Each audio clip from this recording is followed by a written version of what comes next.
Hi guys, remember this? I had this at the car boot sale a couple of months ago, I think actually. And I mentioned I'd just bought it just for the fun of it really. It's an old CB Walkie Talkie. And we can see actually this is quite old. Manufactured in 1967. So really I was just interested to see A, what's inside it, and B, can we actually get it to work, or does it even just work anyway? Yeah. So let's figure out how to get inside and then see what we have. So this is by far the oldest thing I've had on the channel, apart from me. Yeah. So I did see some schematics for similar models. This is a 13-760 Midland is the manufacturer, and I actually had a look, and there are schematics I couldn't find for this one, but similar ones. So I do know this is transistorized. I mean, 1967 was kind of like on the crossover between vacuum tubes, or valves as they call them in the UK, and transistors.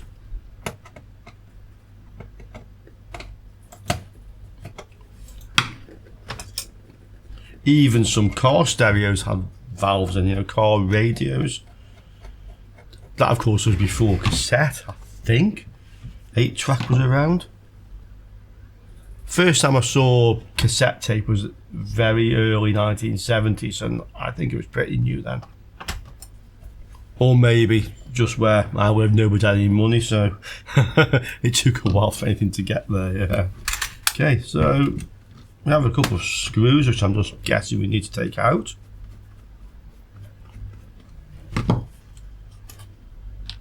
Charge, power, okay.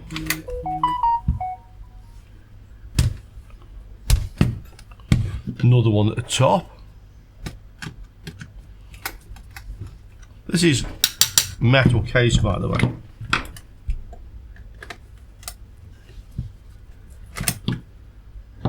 And this screw is really chewed up, like it's been opened before. Quite what that means, I don't know.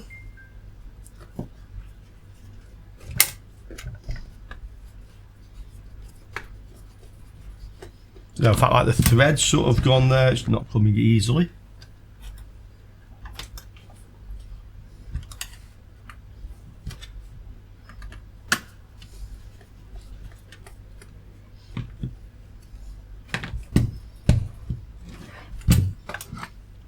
I may have to resort to using pliers to get this out. Or at least until I can get something under the edge of it, then unscrew it. Okay, it's out. I ended up effectively getting the edge of this underneath it, forcing it out a little bit so I could grab hold of it with a pair of pliers and literally pulling it out. Every time I tried to unscrew it, it would just push back in again. Ah, so at least it was worth the effort, so we can now get into this. And there we have it. Let's have a closer look. Okay, so nothing so strange apart from the fact I didn't realise AA cells were quite that old. Unless this is a replacement of some sort. What's it say here?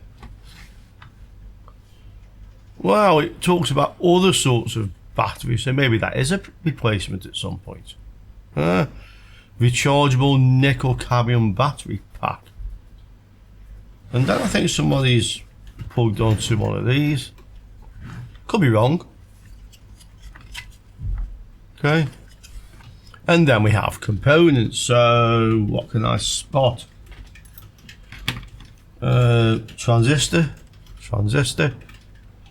Yeah, resistors. I mean, electrolytics look much the same. Yeah, this is another transistor with a heat sink on. So there's 3 crystals here, which I'm guessing is setting the receive or transmit frequency. There's 3 there, but then there's another 1, 2, 3, 4, 5 here. So obviously there are some that are not fitted. I mean, these just need to just plug in.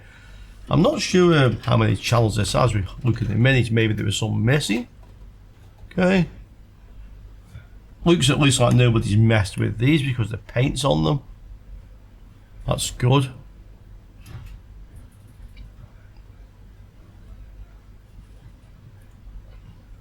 speaker we can just see under there. More transistors. Okay. A little bit more light, hopefully, so at the top of it now. So yeah, capacitors, more transistors. So interestingly, if you haven't seen this old stuff, electrolytics look like electrolytics.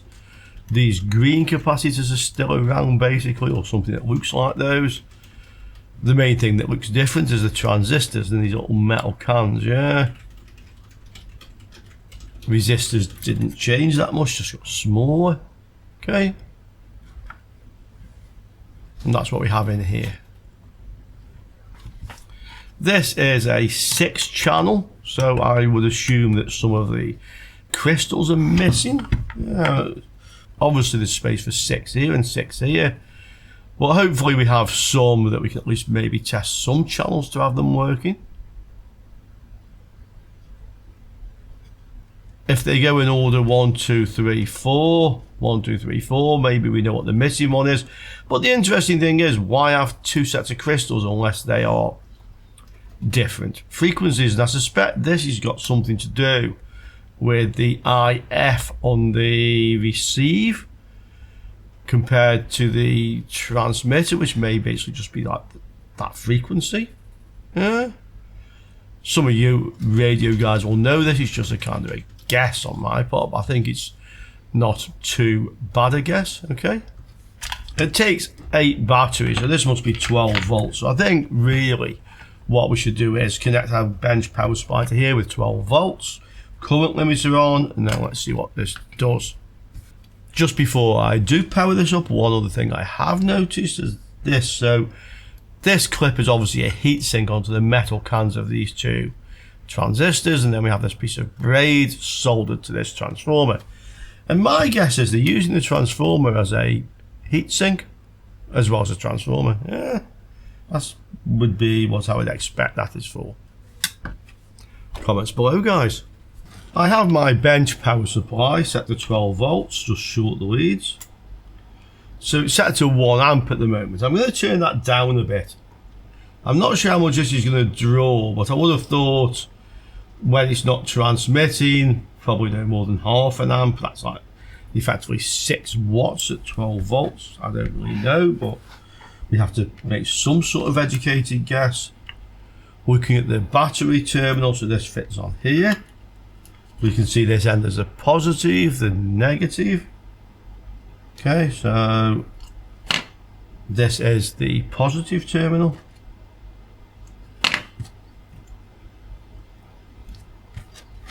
And the other one is a negative terminal. Now let's see what it actually does. I have the switch set to power. I'm just double checking to be sure. So this is the positive terminal on PP3. So that is positive. Okay. Right, let's connect some power to it and see what happens. Especially interesting to see what current it draws. Oh!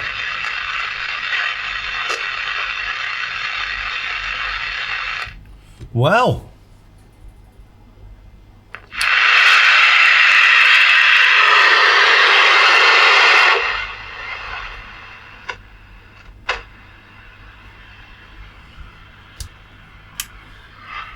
the receiver's working.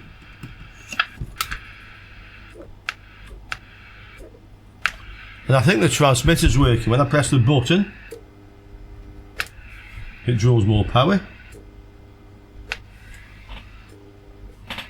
And that is my speakers making a buzzing noise.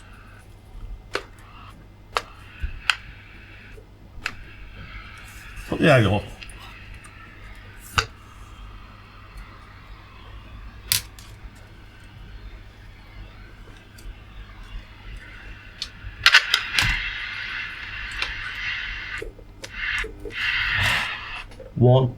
One.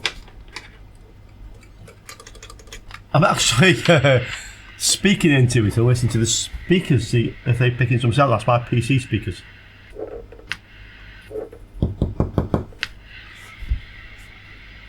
Yeah, I think this works, guys. Amazing.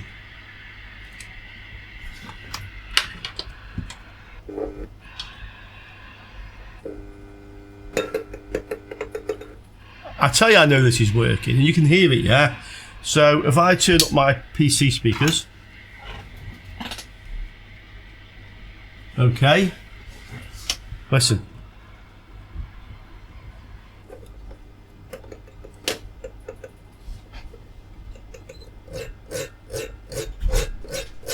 Hear that coming out the speakers?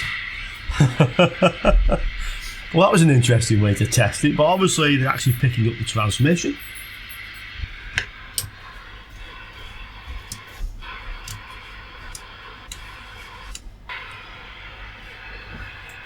That's obviously a dead channel where the crystal is missing. So I can have one dead channel, so that must be the one crystal that's missing from there. And I'm guessing that only 3 of the transmit positions will work on the speaker. Let's have a listen. Nothing on that one. Nothing on that one. There are 2 missing at the end.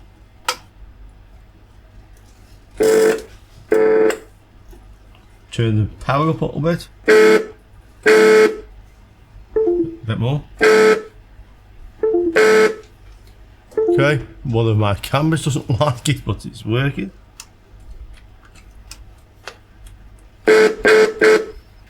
Okay, guys.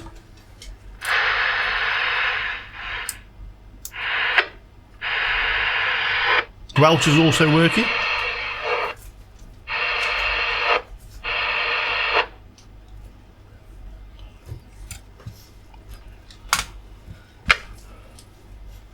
Okay, so once again I find something at the car boot cell that actually works.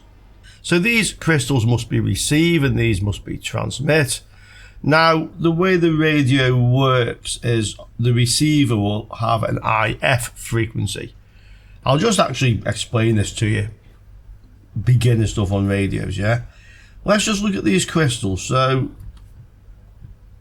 this one says 27155, so that effectively will be 27.115 megahertz. This one 27035, so a lower frequency. I'm assuming this will be the lowest one if it's in the right place.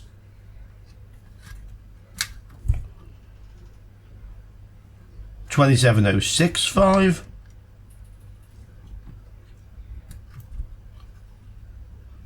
27035, so they actually may be in the wrong places. Now if you look at the other ones,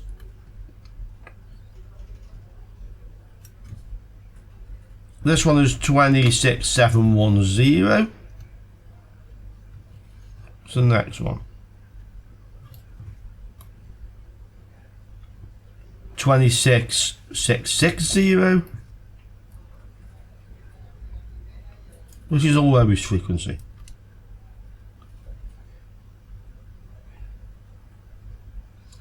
26580.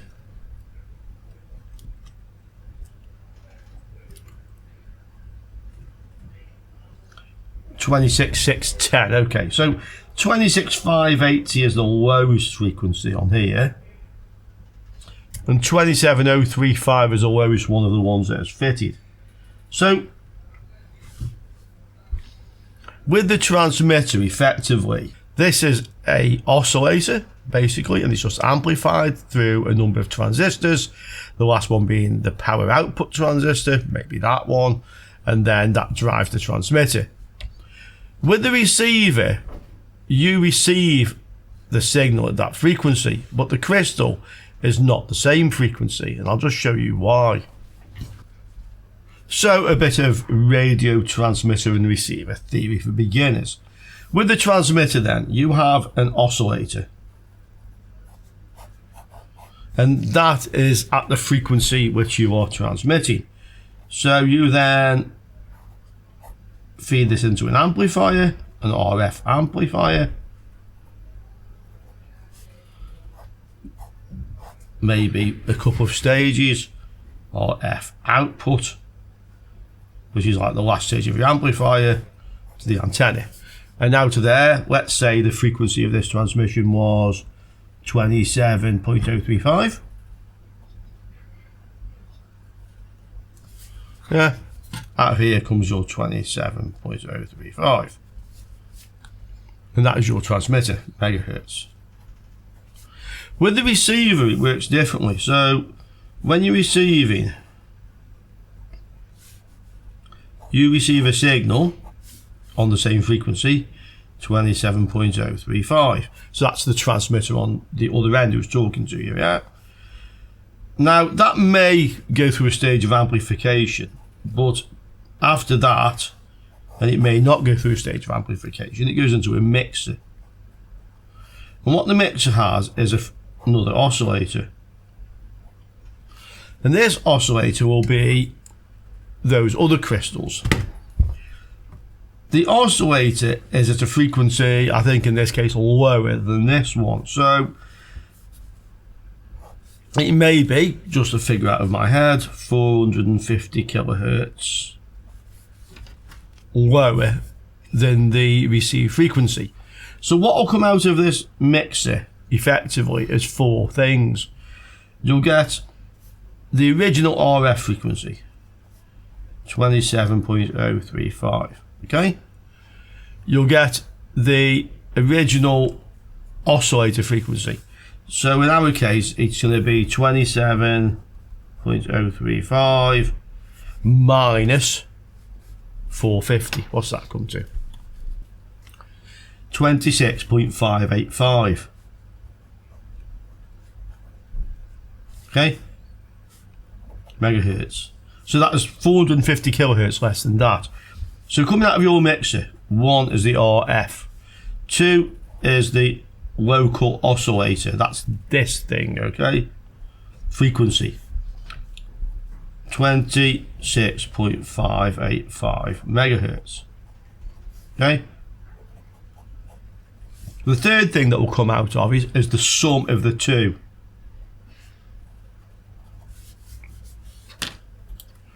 Which is 53.620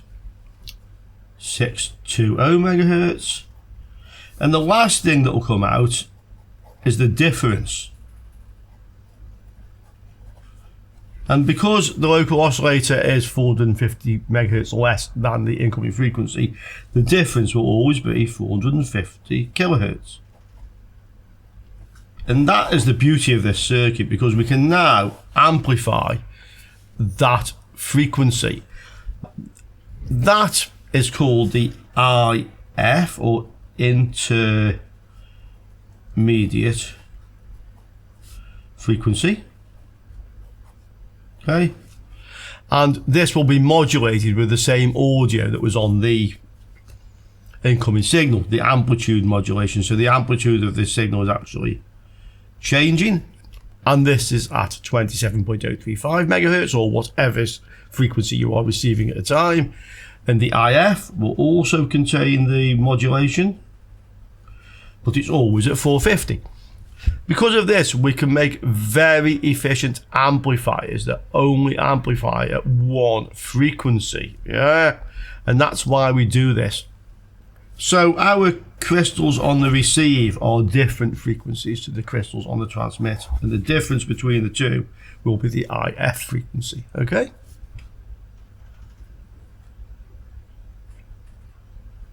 that then goes into the IF amplifier, which is basically all the transistors around here with these little coils, and these little coils are all tuned to that frequency. I think probably the yellow ones are the transmit side and the white ones are the receive side. I'm just guessing, yeah. So because you're always amplifying one frequency, you can filter out all the other frequencies. It gets rid of a lot of interference and noise. That's the other reason they do this. And these little coils will be tuned. They will tune in the circuit to that frequency. This is why I said the good thing is nobody's messed with them by the looks of it. Okay, after the IF amplifier, in our case probably 3 stages, we have the detector, which is basically just a rectifier diode, and out of that we have the audio frequency amplifier, and after that we have our speaker. So that's the basis of this thing, yeah, and that's true of pretty much all receivers and transmitters, to be quite honest. or at least analog ones. Now we understand that, we can work out two things. We can work out what the actual IF frequency is of the CB radio, and we can work out what frequency the missing crystals are. Just to help us, I have noticed that there's some information on the inside cover. I hadn't seen this before, quite honestly, but it does actually show us TX or transmit, RX or receive, and the crystals for A2F and A2F. So assuming channel A is the lowest frequency and channel F is the highest, although it doesn't have to be, I think we can say that obviously this crystal here will match that one there, if you like, and the difference in frequency will be the IF frequency, and the same with B and B and so on. So if we make a note of all the crystals we have, then we should find that the difference in frequency between each pair, A, B, C, D, E and F, is the same. So I did note initially I thought some of these were in the wrong order. So this one is 27065. This one is 27035, and I think that probably goes there because I think they're in order. And you can see the difference between the two is 30 kilohertz. 035, 065. What's the other one?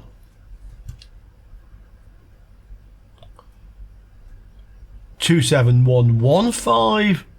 So 03, 06, 11. Well, it looks like there should be some in between, but they don't sort of run in order of 30 kilohertz difference, if you see what I mean. I'll put that one in there for now, and I'll make a note of the frequencies.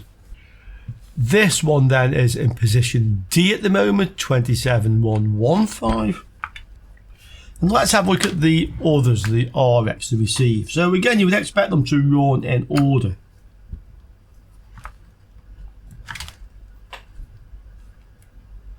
So this one is 26580. We'll call that is A.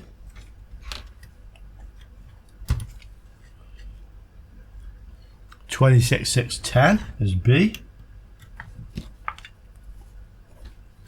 C is missing. D is 26680. E.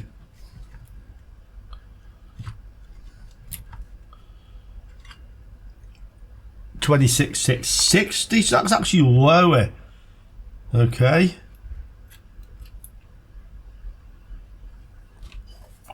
And the last one, 26,710. So these are the values we have. Now we just need to work out the difference between these, subtracting this one from this one. And the difference will be the IF frequency, and they should all be the same because the IF is a single frequency. I'll work them out and let's see what we get. Okay, so we can see these two are the same, 455 kilohertz, which is very close to the examples that I used actually. I must have had it in the back of my mind somewhere. Now this one actually works out at 435, but if we subtract that one from there, then it is 455, I'm sure. Yes, exactly. So those two belong as a pair. Now, this is 610, that is 660, and I think there's probably one in between. So let's just rearrange these a little bit. Okay, so this is the 27115. I'm going to put that back in there. And then the fourth one up here should be the 660, sorry. Which is that one. So that actually belongs there. This one is higher, 680. So I'm going to put that to the next one. And then this one, 710 is higher again. So I'm going to put that in there. So we now have those matching. The only thing we have missing now is some of these, and we can work out what they're going to be. Which means that now this is the 26660. The difference is 455 kilohertz, the same as the other ones. This one is now 26680. So the frequency of this one must be 27135. And then the difference again is 455 kilohertz. Okay, and then this one here, the last one, well, it's 30 more than that, 90010. So this one would be 27165, and that would give us 455 kilohertz again.